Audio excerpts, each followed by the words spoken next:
Haleluya, Bwana Yesu asifiwe. Huyu ni Pastor Melvin na namshukuru Mungu kwa nafasi hii ambapo tunaenda kujifunza. Nimekuwa nafundisha ujumbe wa Prophets and Prophecies na hii ni episode ya 8 na najua utaenda kubarikiwa. Kabla tuanze ujumbe wetu, ningependa tuombe. Baba uliye juu mbinguni, katika jina la Yesu Kristo ninakuabudu na ninakutukuza. Tunapoenda kujifunza, ninaomba Mungu uliye juu mbinguni, huyu msikilizaji wangu kafungue macho yake akaweze kuona, akaweze kusikia na kuelewa. Katika jina la Yesu Kristo mfungue masikio ya kiroho akaweze kusikia, na macho ya kiroho akaweze kupata kuona na kuelewa. Ni katika jina la Yesu Kristo. Roho Mtakatifu niongoze hata ninaponena, ninene kulingana na neno lako, sio mawazo yangu. Katika jina la Yesu Kristo naomba yote nikiwa nimeamini, amen. Kama vile msikilizaji nikwambia, ni Pastor Melvin na ningependa tuendelee ujumbe huu wa Prophets and Prophecies, na najua utabarikiwa. Na moja kwa moja tunaenda kwenye neno, and today tutakuwa tunasoma kwenye kitabu cha First Kings ama Wafalme wa Kwanza mstari wa 13. Kwa sababu wapendwa, tuko kwenye nyakati hatari. Na wapendwa, Yesu verse yetu ya msingi ilikuwa Matthew chapter 24 verse 24, ambayo inaeleza kuhusu manabii wa uongo. Yesu alikuwa anatutayarisha, anatuambia nyakati, anawaambia wanafunzi wake nyakati za mwisho kutakuwa na manabii wa uongo, watafanya miujiza, watafanya ishara ili kuwadanganya watu. Kwa hivyo nia ya miujiza ya kishetani sio kuwasaidia watu, bali ni kuwadanganya watu. Sababu shetani hana haja na nyumba yako, shetani hana haja na pesa zako, shetani hana haja na familia yako, shetani ana haja na nafsi yako. Ndio maana nataka kudanganye, kwa sababu ukitaka kumshika mtu ushike nafsi yake. Ndio maana unaona mwanaume wakati ambapo anamtongoza mwanamke, wapendwa, wakati mwanaume anamtongoza mwanamke ama wakati mwanamke anatongozwa na mwanaume, lazima kuwe na kitu ambacho ndani ya moyo wake kimemvuta. Unaposhika moyo wa mtu, unapoteka moyo wa mtu, unateka vitu vyake vyote. Na hiyo ndio strategy ambayo shetani anatumia. Ndio maana Yesu akawa anawafundisha wanafunzi wake, anawaambia tafuteni kwanza ufalme wa Mungu na utakatifu, hayo mengine mtazidishiwa. Akawa anawaambia wanafunzi, wanawaambia itamfaidi nini mtu apate vitu vyote kisha nafsi yake ipotee? Kwa nini? Kwa sababu nafsi ya mtu ikishashikwa, huyo mtu ameshikwa mateka. Ndio maana shetani anayo njia ya kuwapa watu vitu ili ashikamate nafsi zao. Mpendo, ngoja nikwambie, hapana fuata miujiza, miujiza ikufuate. Mfuate Mungu, miujiza itakufuata. That is the way. Leo kuna ujumbe nataka kufundisha ili uelewe, na huu ujumbe nao fundisha kwenye kitabu cha First King kuanzia First King chapter 13 kuanzia verse 1. Ni ujumbe mrefu sana, lakini nataka nikueleweshe na nitaufupisha vile Mungu ataniwezesha. Ukitaka ujumbe huu zaidi, waweza kututembelea pale kanisani. Ni kuna mafundisho, kuna vitabu, utajifunza mambo mengi sana wapendwa. Ukitaka kujua zaidi, waweza kupiga simu. Ukiwa na swali waweza uliza, sababu tunakuwa na muda mfupi sana hapa, lakini najua ukitaka kujifunza utachukua hatua na utapata kujifunza na kufahamu. Hapa na kueleza kwa ufupi tu. Tunaposoma kwenye kitabu cha First Kings chapter 13, tunapatana pale na mfalme ambaye alikuwa anaitwa Jeroboam. Nataka unisikilize vizuri sana. Ikafika wakati mfalme anaitwa Yeroboam alikuwa anaenda kwenye madhabahu kutoa uvumba ama kufukiza uvumba ama kutoa sadaka yake.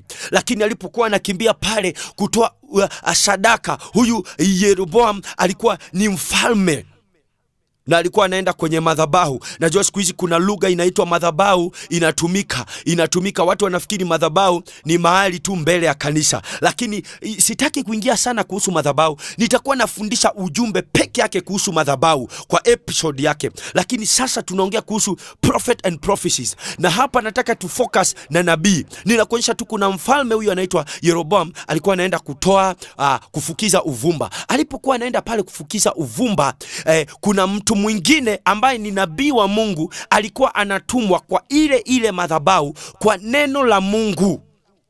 kuna kile Mungu alikuwa amemuinstruct. Wapendwa, ngoja nikwambie, neno la Mungu ni la maana sana. Huyo alikuwa Yeroboam alikuwa anafukuza uvumba. Yani alikuwa anatoa sadaka yake, lakini kutoa kwake sadaka haikuzuia neno la Mungu kuja. Mungu akamtuma nabii, ili nabii yule aje amwambie aongee na ile madhabahu neno la Mungu. Yule nabii Mungu hakumtuma aje kutoa sadaka.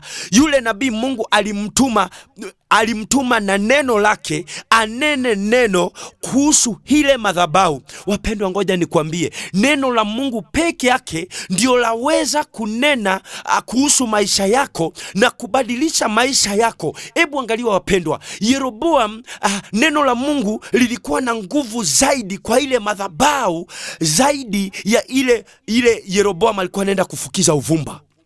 Ni wengi leo wanakimbilia makanisani kutoa sadaka, lakini hawasikii neno la Mungu. Ni wengi wanakimbilia, najua Mungu atusaidie sana. Tunao manabii wa uongo, wachungaji ambao Biblia inawaita ni walafi, ni ambao wanapendelea matumbo yao, kazi yao. Biblia inasema, ukisoma kitabu cha Warumi, inasema Mungu wao ni matumbo yao. Wao hawamtumikii Mungu, wanatumikia matumbo yao. Mungu awasaidie hata wachungaji wale wanajiita wachungaji waanze kutafuta nafsi, sio kushughulikia matumbo yao. Sasa hivyo tunaporudi kwenye maandiko, Yeroboam, hawa wachungaji wanaambiaga watu toa, lakini hawawaelezi kuhusu matoleo yao uaga yananena. Sasa angalia wapendwa, lakini hakuna kitu ambacho kinanena zaidi ya neno la Mungu.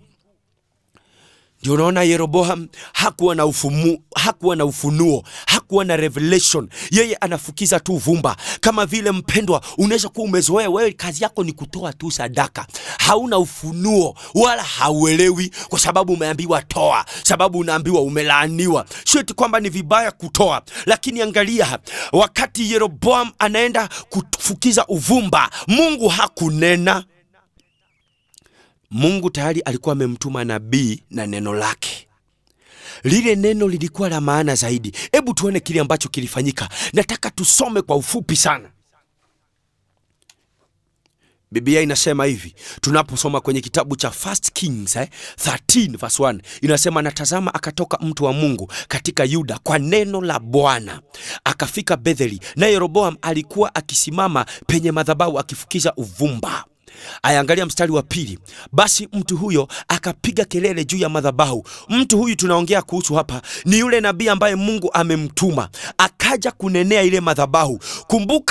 Kumbuka uvumba ulikuwa unatolewa ili madhabahu ipate kunena. Lakini sasa tunasikia mtu wa Mungu ametumwa na neno la Mungu aende kunenea madhabahu. Sababu neno la Mungu kile linanena kwa maisha yako ndio kinafanyika.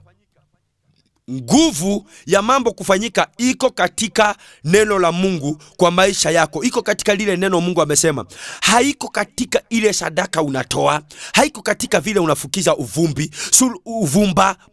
uvumba. Haiko katika vile ambavyo unafukiza uvumba ama kutoa sadaka yako. Lakini jinsi ambavyo unatii neno la Mungu. Kila kitu kinaanza na kutii neno la Mungu. Na hii ndio siri ambayo shetani hujaribu kuiba. Shetani hana shida ukitoa sadaka nyingi. Shetani hana shida ukifanya nini, hata ukisacrifice aje, hata ukihubiri aje, hata ukifanya, hana shida.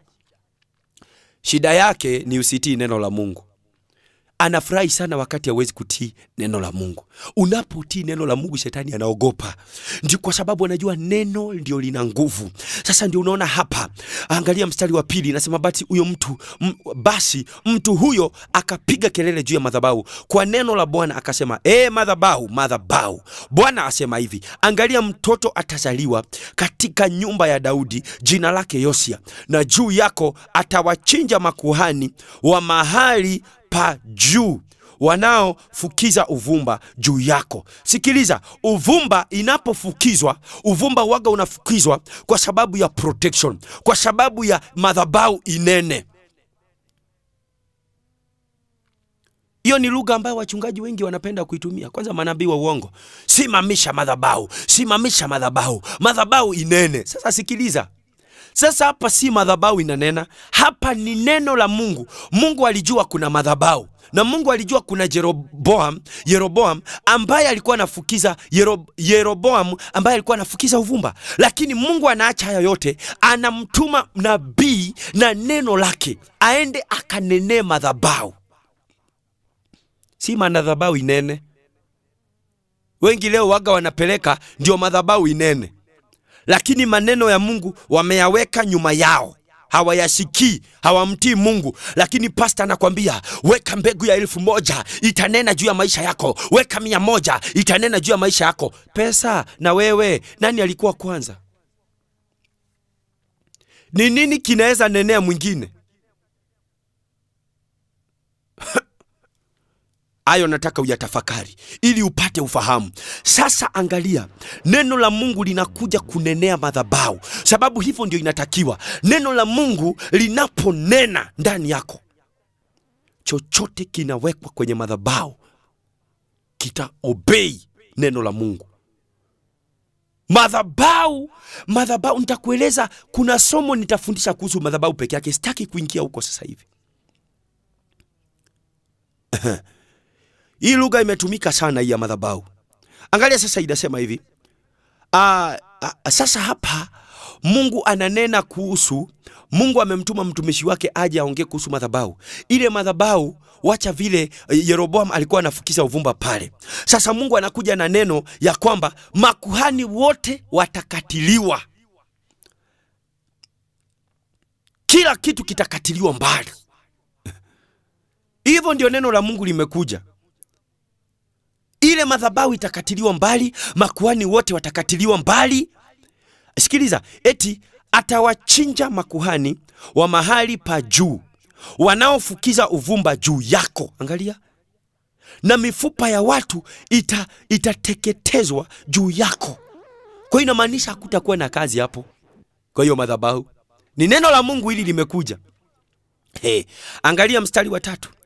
Akatoa ishara siku ile ile, akasema, hii ndio ishara aliyoinena Bwana. Tazama, madhabahu itapasuka na majivu yaliyo juu yatamwagika. Hiyo inamaanisha nini? Inapopasuka hakuna kazi tena kwa ile madhabahu, hakuna kitu cha maana kitafanyika pale. Neno la Mungu ndio limekuja kumaanisha kama neno la Mungu linapasua madhabahu, madhabahu haina nguvu zaidi ya Mungu. Nataka upate hiyo point, msikilizaji. Wewe ambaye unasema ninaenda kwenye hii madhabahu, ninasimamisha mbegu, madhabahu itanena. Neno la Mungu ni la nguvu zaidi kuliko kile unaita madhabahu. Hapo angalia mstari. Sasa kile ambacho mtu wa Mungu alinena, mfalme kwa sababu alikuwa mfalme, akanyosha kidole chake akasema, mshikeni huyo, mkamateni. Akanyosha kidole pale kwenye madhabahu, kwa sababu eti mtu wa Mungu ashikwe, akamatwe, kwa sababu alikuwa amenena neno la Mungu, lile ambalo neno Mungu amemwambia anene kuhusu madhabahu. Aliponyosha kidole chake hivi, mkono wake ukakauka. Aliponyosha mkono wake hivi, mkono wake ukakauka. Wapendwa, ni wengi mikono yao imekauka kwa sababu wanapingana na neno la Mungu. Wengi wanatumia lugha ya kusimamisha madhabahu, wanavalio kile wanafanya katika yale mambo wanayaita madhabahu. Wanavalio ile sehemu ya mbele ya kanisa ambayo wanaita madhabahu. Wanaishi kwenye dhambi wakisema madhabahu, wanatoa sadaka zao pale mbele wakisema madhabahu. Lakini Mungu anaponena, ametuma neno lake, anasema kila kitu kitapasuka. Waache dhambi, watubu dhambi, waache maovu. Hawasikii. Mfalme alikuwa mtawala Alikuwa mtu mwenye nguvu, alikuwa mtu mwenye uwezo, lakini uwezo wake haukupita neno la Mungu. Madhabahu aliyokuwa anafukiza uvumba haikuwa yenye nguvu zaidi ya neno la Mungu. Ndio maana unaona ukiendelea kusoma hayo maandiko, siwezi kusoma yote, unapoendelea kusoma ikafika mahali wapendwa, ile madhabahu kwa neno la Mungu ikapasuka pasuka. Mfalme aliponyosha kidole akijaribu kupingana na kile neno la Mungu imesema, mkono wake ukakauka, ikabidi mtumishi wa Mungu amuombe. Ndio maana nakwambia suluhisho ya maisha haya ni Mungu, ni Yesu Kristo. Wapendwa, wacha kujisumbua, usipingane na neno la Mungu. Wacha kungangana unasema nina madhabahu, nina kanisa, nina dini. Hapa hatuoni dini wala kanisa, ila tunaona nguvu mbili tofauti. Tunaona nguvu ya mfalme imefail, tunaona nguvu ya madhabahu imefail, lakini neno la Mungu ndio linaenda kupasua madhabahu.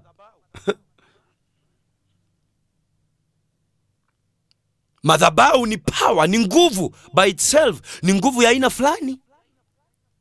Mfalme ni nguvu kwa aina fulani, lakini angalia neno la Mungu ni nguvu zaidi ya nguvu zote. Ndio ikaweza kupasua ile madhabahu, ikawa vipande vipande. Huyu naye mfalme ambaye alipingana, mkono wake ukakauka. Mwisho msaada wake hakupata kwa ile madhabahu, ilibidi mtumishi wa Mungu amuombe, ambaye alikuwa amekuja kwa neno la Mungu. Hata hivyo leo ninakuja kwa neno la Mungu, ili ambalo unasikia na kuambia kile unahitaji. Hauhitaji utabiri, kile unahitaji hauhitaji madhabahu yoyote, kile unahitaji unahitaji neno la Mungu. Hili neno ni nani? Ni Yesu Kristo kwa maisha yako. Atatatua maisha yako.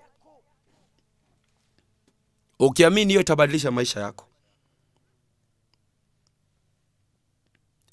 Hebu naomba tuendelee. Inasema hivi, mstari wa 5, madhabahu ikapasuka, majivu ya madhabahu yakamwagika, sawa sawa na lile neno mtu wa Mungu, sawa sawa na lile na sawa sawa na ishara aliyoitoa mtu wa Mungu kwa neno la Bwana. Sikiliza, nataka uone, madhabahu ikapasuka, majivu ya madhabahu yakamwagika, sawa sawa na ishara aliyoitoa mtu wa Mungu kwa neno la Bwana. Sikiliza, mtu wa Mungu kwa neno la Bwana, sio kwa neno lake. Shida ni kwamba wengi hapa, naongelea hata watumishi wengi, wamekuja kwa maneno yao. Ndio maana hauna nguvu mchungaji, ndio maana hauna uwezo, kwa sababu unakuja kwa akili zako na uwezo wako na masomo yako na ujanja wako na command zako. Hakuna.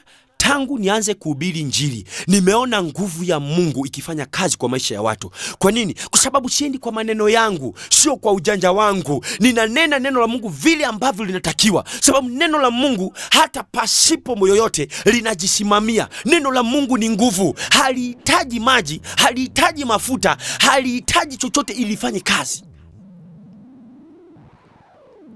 Ukiona popote wanafunzi wanaambiwa wakapake watu mafuta, hawakuona wapaka watu mafuta kwa sababu neno haliwezi pasipo mafuta. Ilikuwa ni ishara. Kuna siku nitafundisha haya mambo. Wewe ambao unabebeshwa maji, sijui vitambaa, sijui holy water, sijui, nataka uelewe. Wewe ambao unaambiwa bomoa madhabahu, unabomoa madhabahu gani? Yesu alishakufa msalabani. Hapa tunaongelea haya mambo, ilikuwa ni kabla hata Yesu aje. Vituko vilianzia mbali. Kwa usipojua kweli, utabaki kwenye utumwa, utabaki kwenye kifungo. Shika neno la Mungu sana. Neno la Mungu ni upanga. Kuna somo nitafunza kuhusu silaha zetu. Silaha zetu. Utaelewa. Neno la Mungu ni upanga. Wakati uko na neno la Mungu ndani, katika ulimwengu wa kiroho, neno la Mungu ni panga, ndio inatumika kukata mapepo. Pepo hauwezi kumuona, neno hauwezi kuliona, hilo linamkata pepo. Ndio maana tunasemaga katika jina la Yesu Kristo, sio kwa sababu tunaona pepo. Katika ulimwengu wa roho kuna mapepo, lakini upanga, neno la Mungu ni upanga. nitajifunza kuhusu silaha za Mkristo au silaha zetu. Naendelea, the book of 1 Kings chapter 13 verse 5 inasema, verse 6, mfalme akajibu akamwambia yule mtu wa Mungu, umsii sasa Bwana Mungu wako, ukaniombee ili nirudishiwe mkono wangu tena. Yule mtu wa Mungu akamuomba Bwana, mkono wa mfalme ukarudishwa tena, ukawa kama ulivyokuwa mwanzo. Wapendwa, sikia, madhabahu yake isingempigania, nguvu zake zisingempigania. Alihitaji yule mtu wa Mungu ambaye alikuwa na neno la Mungu, hali yake ikarejeshwa.